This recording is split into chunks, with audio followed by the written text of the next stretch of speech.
మహానంది క్షేత్రంలో నంద్యాల కలెక్టర్ రాజకుమారి దంపతులు ప్రత్యేక పూజలు నిర్వహించారు.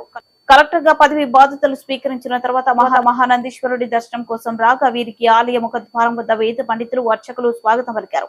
అనంతరం ప్రధాన ఆలయాల్లో మహామంగళ హారతుల సేవలో పాల్గొన్నారు. ప్రధాన గర్భాలయాల్లో స్వామి అమ్మవార్లకు భక్తి శ్రద్ధలతో ప్రత్యేక అభిషేకార్చనలు జరిపారు. కళ్యాణ మండపంలో కలెక్టర్ దంపతులను వేద పండితులు రవిశంకర్ అవధాని హనుమంత శర్మలు ఆశీర్వదించారు.